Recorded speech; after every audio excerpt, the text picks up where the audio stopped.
to David. It's difficult to come right at the end of it as the last member on this government side to speak, but of course so much has been said already in this short debate, which has been full of some excellent points, particularly my honourable friend, the member for Wickham. I wanted to just very firmly and clearly lay out my position on this issue of vaccine passports.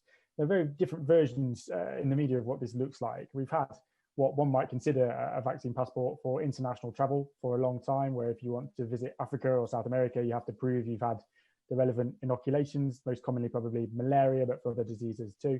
And people who make those journeys do that routinely as part of their travel.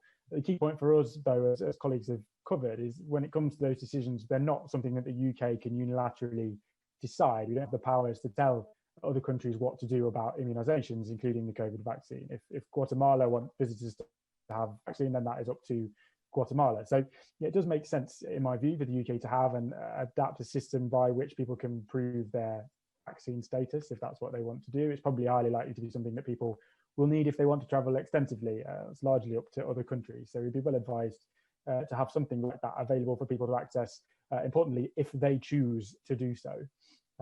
If that has to be a database somewhere, I see no reason why the existing NHS app couldn't be adapted to that function, or some other means where data like this is already shared.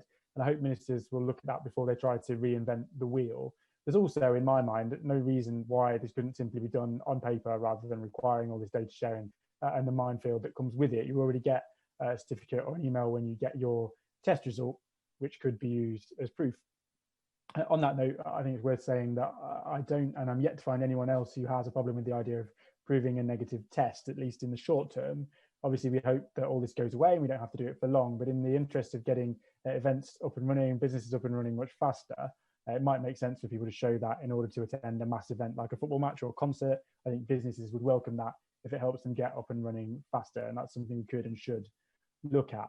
But importantly, that's the line for me, and I think for many others. I believe in the vaccine. I think it's a great feat of science and innovation to be able to deliver it, and I believe everyone should have it. I will have it when my turn comes. But we're asking people to inject something into their bodies, a medical procedure, and that requires consent. That should be a very basic idea that we subscribe to, and no government should be in the business of mandating or coercing people to do that. As much as we may feel getting vaccinated is the right thing to do, people have rights and responsibilities over their own bodies. And I absolutely draw the line firmly at coercing people to get vaccinated. That seems clearly to be discriminatory and would certainly lead to a legal challenge. We have to win the argument, recognising that some people won't want or won't be able to for whatever reason, and that's their free choice. So this idea of a vaccine passport, as some describe it, as a requirement to prove vaccination status before being able to go to the pub or events, or as some have suggested, to get a job, I think is truly abhorrent.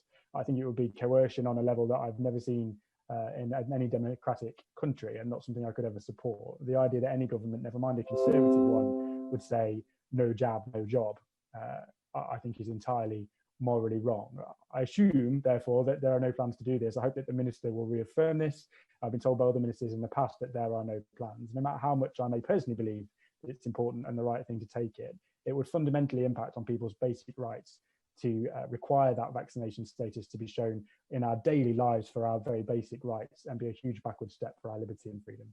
The Honourable Member for Mansfield spoke about the dangers of people being coerced into taking the vaccine, and I can point him to the very clear statements that the Prime Minister has made on that subject, that no one should be coerced, no one should be forced to take the vaccine. It is a personal choice, and of course enormous numbers of people are, including the Honourable Member for Strangford, and I congratulate him on getting his vaccination, and I hope it was a positive experience, and he will have been very moved, I'm sure, by not just the work that the healthcare professionals are doing, but also the volunteers as well, and good luck with the second jab.